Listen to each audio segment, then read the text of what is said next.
ഇന്നത്തെ തലമുറയോടെന്ന് പറയുമ്പോഴത്തേക്കും നമ്മൾ കൃഷിയിൽ നിന്നെല്ലാം അകന്നു പോയിക്കൊണ്ടിരിക്കുകയാണ്. അതിൻ്റെ ദുരിതം നമ്മൾ അനുഭവിക്കുകയും ചെയ്യുകയാണ്.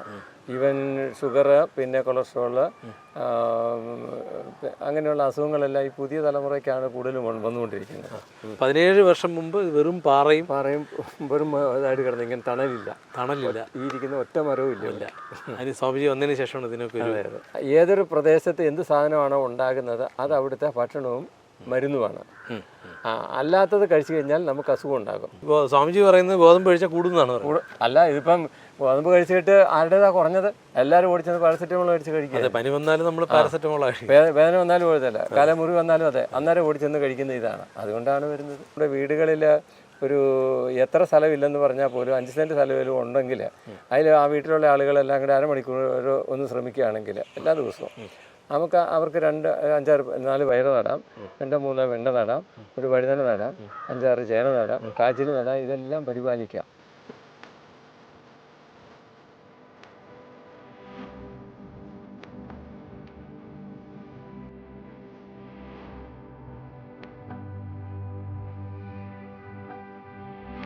ഇവിടെ നല്ലൊരു തണലുണ്ട് അല്ലേ?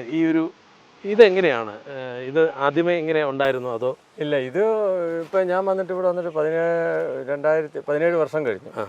അപ്പം അന്ന് ഇതിൽ നക്ഷത്രമരം വെച്ച് പിടിപ്പിച്ചതിൽ ഒന്നാണ് ഇലഞ്ഞി. അതിൽ ഈ 2 നക്ഷത്രം മുഴുവൻ റോഡിൻ്റെ സൈഡിലായിട്ട് വെച്ച് പിടിപ്പിച്ചിട്ടുണ്ട്. അത് കഴിഞ്ഞ് പിന്നെയുള്ളതെന്ന് പറഞ്ഞാൽ നമുക്ക് സംരക്ഷിക്കാൻ ഏറ്റവും എളുപ്പമുള്ളത് ഈ പാറപ്പുറത്ത് വെച്ച് പിടിപ്പിക്കാൻ പറ്റുന്ന ആലാണ്. ആലാണ് നിൽക്കുന്നത്. അതുപോലെ തന്നെ രക്തചന്ദനമാണ്. രക്തചന്ദനവും ഒരു കേടും കൂടാതെ നിൽക്കുന്നുള്ളൂ. നമ്മൾ വെള്ളമൊന്നും വേണ്ട. ഒരു വർഷത്തേക്ക് നമ്മൾ ശ്രദ്ധിച്ചാൽ മതി, പിന്നെ വേണുള്ളൂ. ആ തിരുവണ്ണാമല മുകളിലേക്ക് ചെന്ന് കഴിഞ്ഞപ്പോഴാണ് എനിക്ക് അവിടെ നിൽക്കുന്ന മരങ്ങൾ കണ്ടപ്പോൾ എനിക്ക് മനസ്സിലായി ഇത് പിടിക്കുന്നുള്ളത്.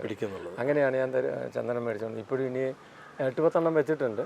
അങ്ങനെ നിൽക്കുന്നത്. നമ്മൾ ഈ കൃഷിയുടെ കാര്യങ്ങളും എല്ലാം ചോദിച്ചു. ഇനി സ്വാമിജി, ശരിക്കും സ്വാമിജിയുടെ സ്ഥലം എവിടെയാണ്? എൻ്റെ സ്ഥലം ഇടുക്കിയാണ്. എത്ര വർഷമായി ഈ ആശ്രമ ജീവിതം, സന്യാസ? 34 വർഷമായി.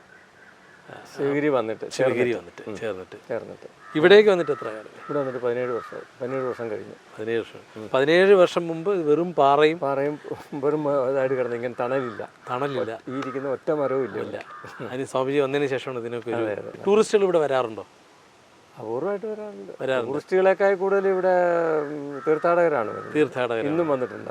അവർ വന്ന് ഇത് കണ്ട് നമ്മുടെ പ്രകൃതിയൊക്കെ ഇണങ്ങി ജീവിക്കാൻ പറ്റിയൊരു ഇടത്താണ് അവർ വരുന്നത് അല്ലേ? അല്ല, ഇവിടെ അങ്ങനെ ഒരു സംവിധാനം ചെയ്തു വെച്ചു. ഭക്ഷണ രീതി അങ്ങനെയാണോ ഇവിടെ? അതെ, ഭക്ഷണ രീതി അതുപോലെ തന്നെ. നമ്മളിവിടെ വെജിറ്റേറിയൻ, പ്യുവർ വെജിറ്റേറിയൻ. ഇവിടെ ഉണ്ടാക്കുന്ന സാധനങ്ങൾ വെച്ച് സാധാരണ എല്ലാ സാധനങ്ങളും വെച്ച് ഉണ്ടാക്കാറില്ല. നിത്യ സാധനങ്ങൾ വേണ്ടി വരുമ്പോഴൊക്കെ ആ രീതിയിലേ ഉള്ളൂ. മേടിക്കേണ്ട ആവശ്യം വരുന്നേ ഇല്ല. കൃഷിക്കാരെന്ന നിലയിലും ഒരു ആധ്യാത്മിക ജീവിതം നയിക്കുന്ന ഒരാൾ എന്നുള്ള നിലയിലും ഇന്നത്തെ തലമുറയോട് നമുക്ക് ഈ കൃഷിയുമായിട്ട് ബന്ധപ്പെട്ട് എന്താണ് കൊടുക്കാൻ പറ്റിയൊരു സന്ദേശം? ഇന്നത്തെ തലമുറയോടെന്ന് പറയുമ്പോഴത്തേക്കും നമ്മൾ കൃഷിയിൽ നിന്നെല്ലാം അകന്നു പോയിക്കൊണ്ടിരിക്കുകയാണ്. അതിൻ്റെ ദുരിതം നമ്മൾ അനുഭവിക്കുകയും ചെയ്യുകയാണ്. ഈവൻ ഷുഗർ, പിന്നെ കൊളസ്ട്രോള്, അങ്ങനെയുള്ള അസുഖങ്ങളെല്ലാം ഈ പുതിയ തലമുറയ്ക്കാണ് കൂടുതലും വന്നുകൊണ്ടിരിക്കുന്നത്. അതിൻ്റെ കാരണം എന്ന് പറഞ്ഞാൽ നമുക്കിവിടെ ഉണ്ടാകുന്ന സാധനങ്ങൾ നമ്മൾ കഴിക്കാഞ്ഞിട്ടാണ്. ഉണ്ടാക്കി കഴിക്കാനും പറ്റും. ഇത്രയും നല്ല കാലാവസ്ഥയും ഭൂപ്രകൃതിയൊക്കെ ഉള്ള ഒരു സംസ്ഥാനം, ഒരു ഭൂമി എന്ന് പറഞ്ഞാൽ ലോകത്തിൽ വേറെ ഒരിടത്തുമില്ല. അതുകൊണ്ടാണ് ഗോഡ്സ് ഓൺ കൺട്രി എന്ന് പറയുന്നത്. പക്ഷെ ഞാൻ പറയുന്ന സ്കൂളുകളിൽ തന്നെ ഇത് തുടങ്ങണം കൃഷി. വീടുകളിൽ ഒരു ഉദാഹരണം പറയുകയാണെങ്കിൽ നമ്മുടെ വീടുകളിൽ എത്ര സ്ഥലമില്ലെന്ന് പറഞ്ഞാൽ പോലും 5 സെൻറ്റ് സ്ഥലം ഉണ്ടെങ്കിൽ അതിൽ ആ വീട്ടിലുള്ള ആളുകളെല്ലാം കൂടെ അരമണിക്കൂർ ഒന്ന് ശ്രമിക്കുകയാണെങ്കിൽ എല്ലാ ദിവസവും അവർക്ക് 2, 5, 4 പയറ് നടാം, 2, 3 വെണ്ട നടാം, ഒരു വഴുതന നടാം, 5, 6 ചേന നടാം, കാച്ചിൽ നടാം. ഇതെല്ലാം പരിപാലിക്കാം. ഒരു പാവലോ കോവലോ ഒക്കെ വെച്ച് പിടിപ്പിക്കാം. അവർക്ക് ആവശ്യമുള്ളതിനുള്ളത് ഉണ്ടാക്കാം. അതാണ് ഏറ്റവും പ്രധാനമായിട്ട് ചെയ്യേണ്ടത്. നമ്മൾ പുറത്തുനിന്ന് രാസവളം ഇട്ടും മരുന്നടിച്ചും ഉള്ളത് കൊണ്ടുവരുന്നത് കഴിച്ചിട്ടാണ് ഈ അസുഖം കൂടുതലും. ഈ ഷുഗറിൻ്റെ കാര്യം പറഞ്ഞപ്പോഴേ, ഈ ഷുഗറിന് സാധാരണ നമ്മൾ ഒരു 40 വയസ്സോ അല്ലെങ്കിൽ 35 വയസ്സൊക്കെ ആകുമ്പോഴേ എനിക്ക് തോന്നുന്നു ആ സമയത്ത് ഷുഗർ വരുന്നുണ്ട്. ഈ ഷുഗറും കൃഷിയും തമ്മിൽ എന്തെങ്കിലും ബന്ധമുണ്ടോ? ഉണ്ട്. നല്ലപോലെ അധ്വാനിക്കുന്ന ആൾക്ക് കൃഷിയൊന്നും അയാൾക്ക് ഷുഗർ വരികയല്ല. പിന്നീടുള്ളത് നമ്മളിപ്പോൾ ഇന്നത്തെ ഭക്ഷണ രീതി എന്ന് പറഞ്ഞാൽ ഇവിടെ എന്തെങ്കിലും നമ്മുടെ അതിൻ്റെ പറയുകയാണെങ്കിൽ ഏതൊരു പ്രദേശത്ത് എന്ത് സാധനമാണോ ഉണ്ടാകുന്നത് അത് അവിടുത്തെ ഭക്ഷണവും മരുന്നുമാണ്. അല്ലാത്തത് കഴിച്ചു കഴിഞ്ഞാൽ നമുക്ക് അസുഖം ഉണ്ടാകും. ഇപ്പോൾ കൂടുതലും എല്ലാവരും പറയും അരി കഴിക്കരുതെന്ന് പറഞ്ഞുകൊണ്ടിരിക്കുന്നു, ഗോതമ്പ് കഴിക്കുന്നു. ഗോതമ്പ് ഇവിടെ കഴിക്കാൻ പറ്റുകയില്ലാത്ത, അതുകൊണ്ട് ഗോതമ്പ് കഴിക്കുന്നത്. പക്ഷേ ഡോക്ടേഴ്സ് പറയുന്നത് അങ്ങനെയല്ലോ. നമ്മുടെ ഷുഗർ വന്നാൽ നിങ്ങൾ അരി ആഹാരം കുറയ്ക്കുക, ഗോതമ്പ് കഴിക്കുക എന്നാണ് പറയുന്നത്. പക്ഷേ സ്വാമിജി പറയുന്നത് ഗോതമ്പ് കഴിച്ചാൽ കൂടുന്നതാണ് പറയുന്നത്. അല്ല, ഇതിപ്പം ഗോതമ്പ് കഴിച്ചിട്ട് ആരുടേതാ കുറഞ്ഞത്? അതൊന്ന് പറയട്ടെ. നമ്മൾ നോക്കാം, നമ്മളിപ്പം വേറെ ഡോക്ടർമാരോട് ചോദിക്കാനൊന്നും പോകണ്ട. നമ്മളുടെ അനുഭവത്തിൽ തന്നെ നോക്കിയാൽ പണ്ടൊക്കെ 50-60 വയസ്സാകുമ്പോഴായിരുന്നു ഷുഗർ ഉണ്ടായിരുന്നത്. ഇന്നിപ്പോൾ ഗർഭത്തിൽ കിടക്കുന്ന കൊച്ചിന് പോലും ഷുഗർ ആയിക്കൊണ്ടിരിക്കുക. എന്തുകൊണ്ടാണ്? അത് മാത്രമല്ല, മരുന്നിൻ്റേതും ഉണ്ട്. പാരസെറ്റമോൾ കഴിച്ചു കഴിഞ്ഞാൽ ഓരോ ദിവസം 50 എണ്ണം വീതം കൂടും. അത് കഴിച്ചു നോക്കട്ടെ. എല്ലാവരും ഓടിച്ചത് പാരസെറ്റമോൾ കഴിച്ച് കഴിക്കുക. പനി വന്നാലും നമ്മൾ പാരസെറ്റമോൾ, വേദന വന്നാലും കുഴപ്പമില്ല, കാലമുറി വന്നാലും അതെ, അന്നേരം ഓടിച്ചെന്ന് കഴിക്കുന്ന ഇതാണ്. അതുകൊണ്ടാണ് വരുന്നത്. നമ്മൾ പ്രകൃതിയുമായിട്ട് കൂടുതൽ ഇണങ്ങി ജീവിക്കുമ്പോൾ ഇത്തരം സംഭവങ്ങൾ ഉണ്ടാവില്ല എന്നാണ്. അതൊന്നുമല്ല. എന്നെക്കാൾ ഏറ്റവും വലിയൊരു കാര്യം എന്ന് പറഞ്ഞാൽ, നമ്മളിപ്പോൾ എന്ത് ചെയ്താലും അതിൽ നിന്നൊരു സന്തോഷം നമുക്കുണ്ടാകണം. തീർച്ചയായിട്ടും. ഇപ്പം ഡാൻസ് കളിക്കാൻ പോയാലും പാട്ട് പാടാൻ പോയാലും ഭരണത്തിന് കയറിക്കായാലും എന്താണേലും നമുക്കതിൽ നിന്നൊരു നിസ്വാർത്ഥമായ നമുക്ക് ഒരു എൻജോയ്മെൻറ്റ്, ഒരു സുഖം ഉണ്ടാകണം. അത് കിട്ടണമെങ്കിൽ പശുവിൽ നിന്നും കൃഷിയിൽ നിന്നും കിട്ടുള്ളൂ. അതിലൊരു പൂവുണ്ടാകുന്നതും ഒരു കിഴങ്ങുണ്ടാകുന്നതും ഒരില വരുന്നതും കാണുമ്പോൾ എന്ത് സന്തോഷമാണ്, എത്ര ആങ്സൈറ്റിയാണത്. എന്നെ സംബന്ധിച്ചിടത്തോളം അതാണ്. പിന്നെ പശുവിനെ, മൃഗജാലങ്ങളെ മുഴുവനും, ഇവൻ പാമ്പിനെ പോലും എനിക്കിഷ്ടമാണ്. അപ്പോൾ മൂർഖം പാമ്പിനെയൊക്കെയാണ് തലോടി വിട്ട് കഴിഞ്ഞാൽ അവരൊന്നും ചെയ്യുകയില്ല.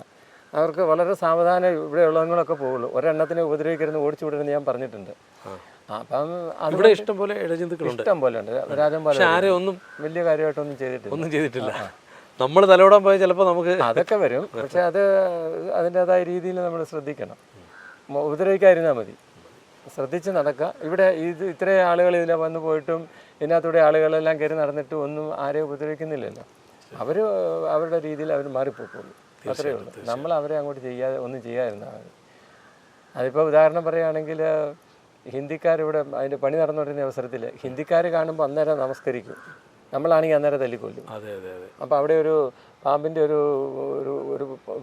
പൊത്തുണ്ടായിരുന്നു. അവിടെ വെച്ച് 3 പ്രാവശ്യം കണ്ടു. അപ്പോൾ അതിൻ്റെ വീട് ഇരിക്കുന്നിടത്ത് പിന്നെ അല്ലാതെ വേറെ എവിടെ പോയിക്കും. അത് കഴിഞ്ഞ് ഇറങ്ങിപ്പോയപ്പോഴത്തേക്കും മലയാളികളാണെങ്കിൽ അന്നേരം തല്ലിക്കൊല്ലും. അതാണ് നമ്മുടെ മൈൻഡ് അവർക്ക് കൃത്യമായിട്ട് അറിയാം. എല്ലാ ജീവജാലങ്ങൾക്കും, ഈവൻ ആനയ്ക്ക് പോലും കൃത്യമായിട്ട് അറിയാം നമ്മളെന്താ ചെയ്യാൻ. നമ്മുടെ മനസ്സ് അവർക്ക് അറിയാൻ പറ്റും. അടുത്ത നീക്കം എന്താണെന്ന് അറിയാൻ പറ്റും. എങ്ങനെയാണ് ഉപദ്രവിക്കുന്നവരാണോ സ്നേഹിക്കുന്നവരാണോ അത് കൃത്യമായിട്ട് അറിയാം. നമുക്കറിയത്തില്ലാത്തത് മനുഷ്യനൊന്നും അറിയില്ല. മനുഷ്യൻ്റെ ഒന്നും അറിയത്തില്ലെന്ന് മാത്രമല്ല, അഹങ്കാരം മാത്രമേ ഉള്ളൂ. മനുഷ്യനുള്ള ഇന്ദ്രിയങ്ങളൊക്കെ വന്നു കഴിഞ്ഞാൽ വളരെ വളരെ ഏറ്റവും മോശമാണ്. നമ്മുടെ വയനാട്ടിലാണെങ്കിലും ഭൂകമ്പം ഉണ്ടായപ്പോഴത്തേക്കും പൂച്ചയും പട്ടികളും ഒക്കെ പെട്ടെന്ന് തന്നെ അതിൽ തിരിച്ചറിഞ്ഞ് അവരെല്ലാം ഓടിപ്പോയി.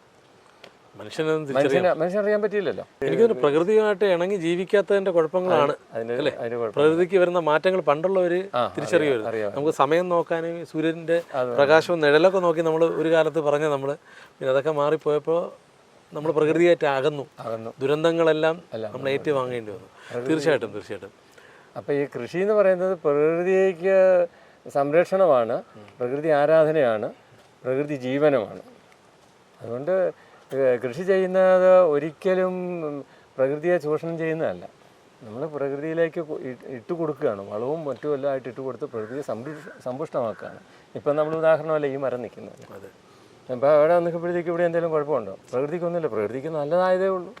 അടുത്ത എന്ത് കൃഷിയാണ് ഇനി ഇവിടെ പ്ലാൻ ചെയ്യാൻ പോകുന്നത്? ഇവിടെ ഇനിയിപ്പം വേണ്ടത് ചീര, വെണ്ട, പയറുവർഗ്ഗങ്ങൾ, വഴുതന തുടങ്ങിയതെല്ലാം നടാറുണ്ട്. പാലക്കും പിന്നെ കോളിഫ്ലവറും ഒക്കെ. ഇനി എന്താ പുതിയതായിട്ട് എന്തെങ്കിലും കൃഷി ഇനി ഇവിടെ ഈ തട്ട് തിരിച്ചിരിക്കുന്നുണ്ടോ? പുതിയ കൃഷികൾ ഇവിടെ പ്ലാൻ ചെയ്യുന്നുണ്ടോ? ഉണ്ട്. അത് ഇനിയാണ് ഈ കൃഷികളൊക്കെ ഇവിടെ പറ്റുന്നത്. മഴയത്ത് വെള്ളം കൂടി വന്നതെല്ലാം അഴുകിപ്പോകും. ഇനിയിപ്പോൾ ആകുമ്പോഴത്തേക്കും പെട്ടെന്ന് നമുക്ക് കിട്ടും. മഴയൊന്നും നിന്ന്. തീർച്ചയായിട്ടും ഞങ്ങൾ ഇനി വീണ്ടും വരും. പുതിയ കൃഷിയിടം, പുതിയ കൃഷിക്കാഴ്ചകളും സ്വാമിജിയുടെ ആ സമയത്തുള്ള പിന്നെ കൃഷി അനുഭവങ്ങളും നമ്മോട് പങ്കുവയ്ക്കണം. തീർച്ചയായിട്ടും കൃഷി പ്രകൃതിയുമായിട്ട് ചേർന്ന് നമ്മൾ കൃഷി ചെയ്യേണ്ടതുണ്ട്.